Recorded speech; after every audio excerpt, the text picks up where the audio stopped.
जय जय रघुवीर समर्थ, जय जय शनिदेव समर्थ. आता श्लोक 137. जीवाश्रेष्ठते स्पष्ट सांगोन गेले, परिजीव अज्ञान तैसेची ठेजे. देहबुद्धीचे कर्म खोटे टळेन, जुने ठेवणे मीपणे आकळेन. म्हणजे काय तर श्रेष्ठ जन आपल्याला जीवाला म्हणजे मानवाला सांगून गेलेत कसं जगावं कसं वागावं, परंतु माणूस असा वागत नाही, देहबुद्धी टळत नाही आणि म्हणून परमेश्वर मिळत नाही. हा त्याचा खरा थोडक्यात अर्थ. पण जेव्हा आपण त्याचा डिटेलमध्ये विचार करायला लागतो, आतमध्ये जाऊन विचार करायला लागतो, तेव्हा आपल्या असं लक्षात येतं की श्री समर्थाने यात खूप गोष्टी सांगायच्या आहेत. जीव म्हणजे काय? जे जगतायत ते जीव.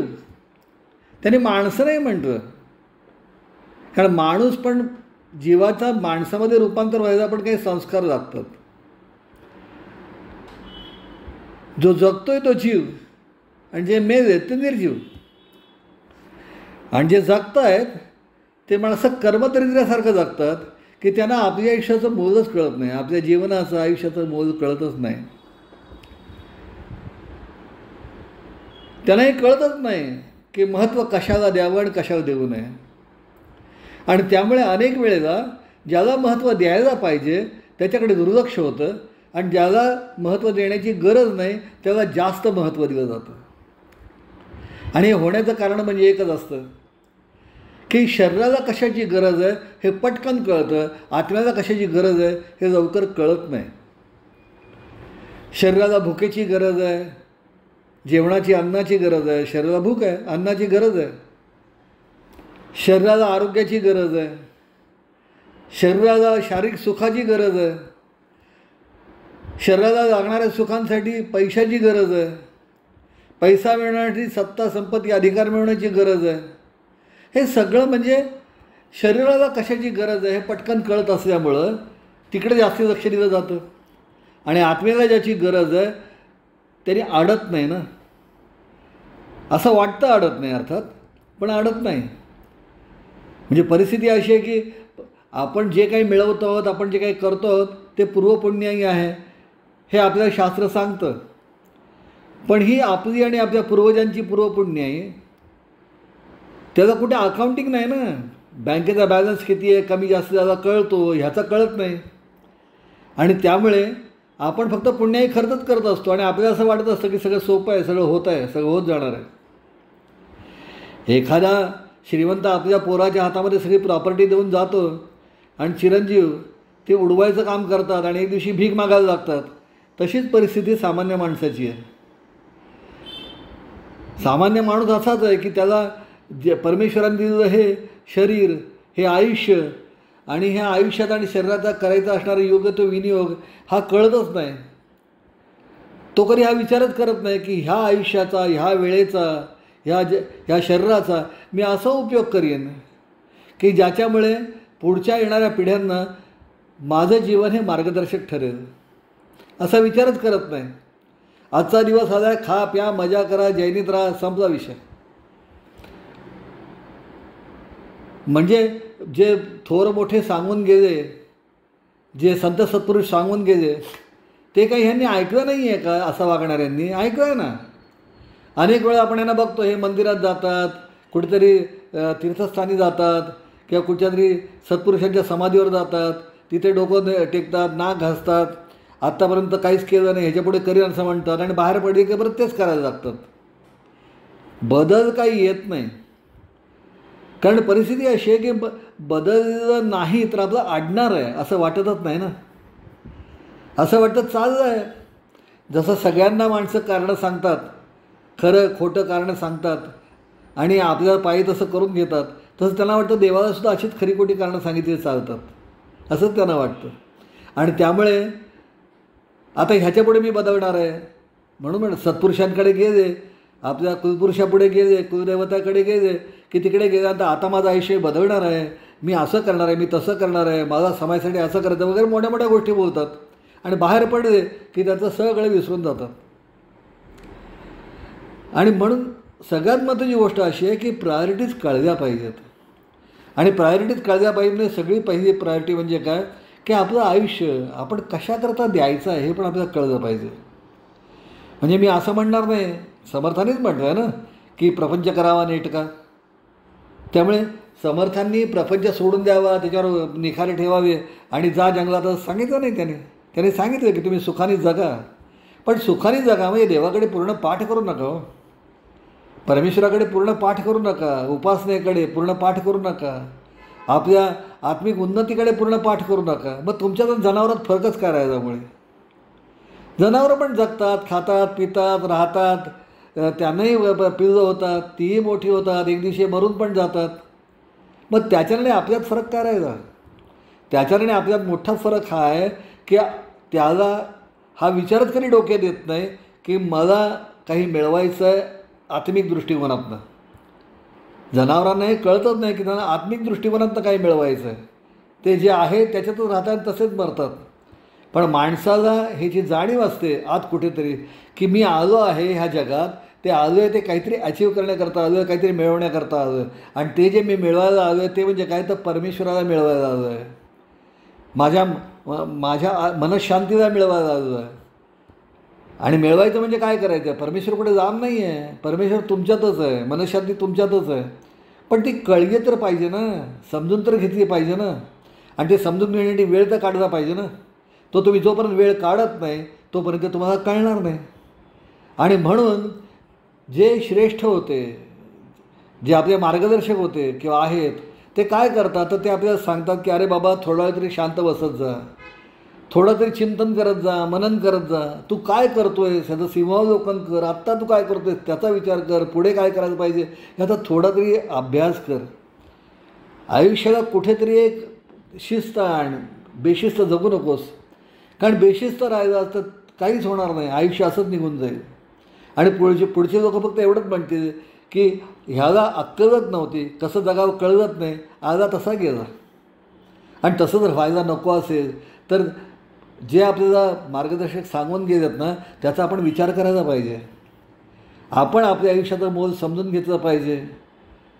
आपण परमेश्वराचे कृपेने मिळालेले शरीर त्याचं महत्त्व समजून घेतलं पाहिजे. आणि या शरीराचा उपयोग अशा पद्धतीने करायला पाहिजे की ज्याच्यामुळे आपली आत्मोन्नती होणार आहे. पैशाची उन्नती तुम्ही करणारच आहात. लक्षात ठेवा, या जगात तुम्हाला जगायचं आहे तर तुम्हाला काही करून पैसे मिळवणं भागच आहे.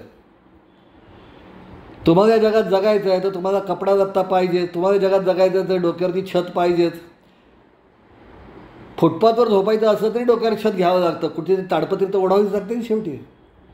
तुम्हाला जर या जगात जगायचं आहे आणि तुम्हाला शारीरिक गरज आहे तर तुम्ही शारीरिक भोगासाठी म्हणून कोणाला तरी बरोबर घेणारच आहात. हे परिस्थिती अशी आहे की जे तुमच्या शरीराच्या गरजांसाठी तुम्हाला करायचं आहे ते तुम्ही करणारच आहात. तुम्हाला नको सांगितलं तरी तुम्ही करणार आहात.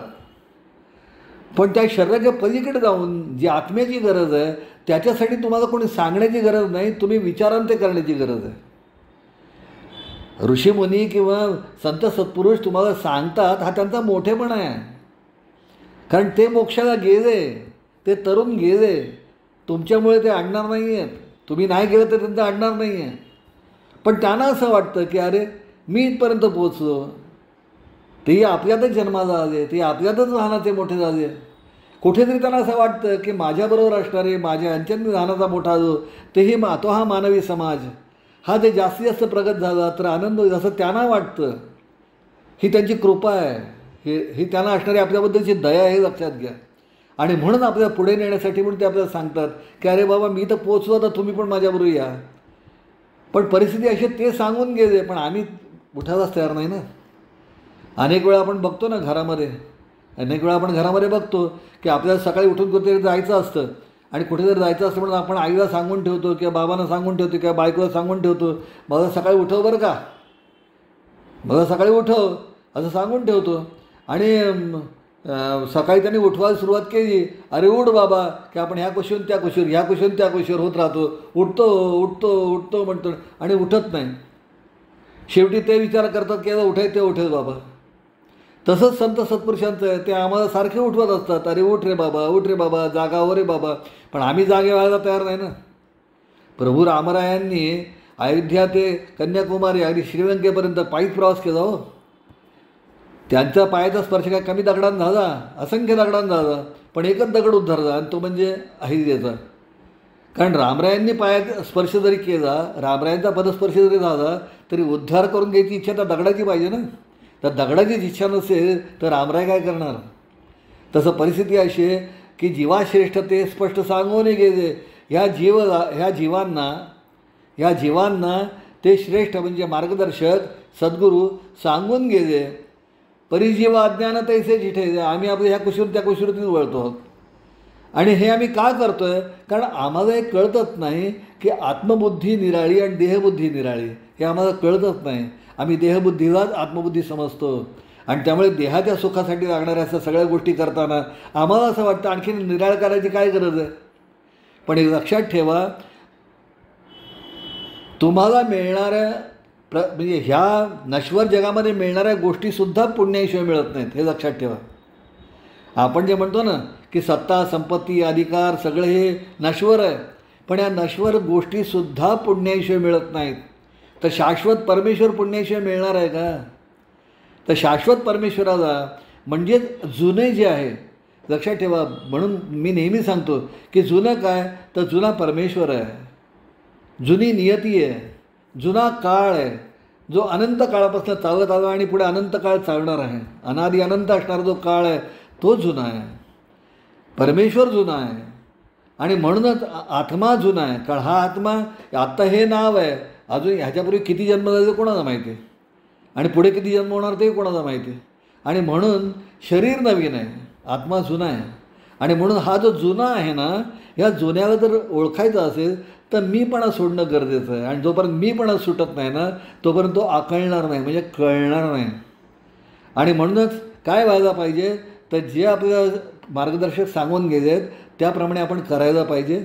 दुसरं, ते जर केलं नाही आणि आपण अज्ञानाने तसेच जगत राहिलो तर देहबुद्धी राहील आणि देहबुद्धी राहिली आणि त्याच्यावरती देहबुद्धी प्रमाणे जर आपण वागत राहिलो तर आपल्याला परमेश्वर मिळणार नाही. आणि म्हणून देहबुद्धी ते चाही पलीकडे जाऊन विचार करायची गरज आहे. लक्षात ठेवा. शरीर सांभाळायचंच आहे, पण परमेश्वराला पण सांभाळायचं आहे, परमेश्वराकडे पण जायचं आहे, तोही मार्ग चालायचा आहे. हे लक्षात ठेवा. आणि ज्या दिवशी तुम्हाला तुमच्या असणाऱ्या जीवनाची किंमत कळेल, परमेश्वराची किंमत कळेल, तुझ्या शरीराची किंमत कळेल, त्याशी तुमच्या असं लक्षात येईल की ज्या शरीराला ज्या जीवनाला आम्ही कवडीमोल समजत होतो ते जीवन म्हणजे सगळ्यात बहुमूल्य गोष्ट होती. हे तेव्हा कळेल की जेव्हा परमेश्वराचा स्पर्श तुमच्या मनाला होईल, त्या चैतन्याचा स्पर्श तुमच्या मनाला होईल. लक्षात ठेवा, परमेश्वराच्या चैतन्याचा स्पर्श होणं म्हणजे परिसाचा स्पर्श होणं आहे लोखंडाला. लोखंडाचं सोनं होतं परिस्पर्शाने अशी कल्पना आहे. पण लक्षात ठेवा, परिसराच्या स्पर्शाने लोखंडाचं सोनं होतं ही कल्पना आहे, पण परमेश्वराशी एकरूप झाल्यानंतर जीवाचं सोनं होतं हे मात्र खरं आहे, साक्षात आहे.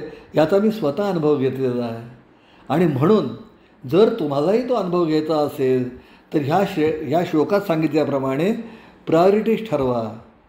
काय करायला पाहिजे, काय करायला नको हे ठरवा. आणि जसं घराला किचनची गरज आहे, जसं घराला संडास बाथरूमची गरज आहे, जसं घराला बेडरूमची गरज आहे, तसं घराला देवघराची पण गरज आहे. हे लक्षात ठेवा. फक्त बेडरूम, फक्त किचन, फक्त हॉल एवढंच नसावं, तर तिथं देवघरसुद्धा असावं. हे लक्षात ठेवा. आणि जर तिथं देवघर झालं ना तर त्या घराला घर पण आल्याशिवाय राहणार नाही. लक्षात ठेवा, घरामध्ये देव कशाकरता असतात. घरामध्ये देव एवढ्यासाठीच असतात. आपण जे घरामध्ये देव ठेवतो ना ते कशाकरता ठेवतो, फक्त पूजा करण्याकरता नाही. सगळेजण तिथे येतात, नमस्कार करतात आणि आशीर्वाद घेतात ना. घरातल्या सगळेजण देवघरासमोर येतात, देवाचा आशीर्वाद घेतात ना. म्हणजे काय, घरामध्ये देवाची स्थापना झाली ना की याचा अर्थ असा, या घराचा मालक तो आहे, देव आहे, परमेश्वर आहे.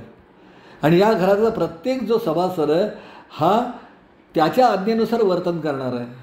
आणि घरात तीच गोष्ट घडली पाहिजे की जी त्या देवाला परमेश्वराला आवडेल. आणि जी त्यांना आवडत नाही अशी चुकीची गोष्ट या घरात होताच कामा नये. ही भावना असण्यासाठी घरात देव आहेत. घरात देव ठेवायचे आणि हवे ते उद्योग करायचे तर देवाचा अपमानच झाला ना तो. आणि म्हणूनच जर तुमच्या जीवनात, तुमच्या अंतःकरणात जर तुम्ही परमेश्वराला आणलात ना तर लक्षात ठेवा, जे जीवाश्रेष्ठ ते स्पष्ट सांगून गेले, ते जे स्पष्ट सांगितलं ना ते तुमच्या आचरणात येईल. आणि जर तुमच्या आचरणात आला तर तुम्ही सामान्याचे समर्थ व्हाल, या शंकाच नाही. जय जय रघुवीर समर्थ, जय जय शनिदेव समर्थ.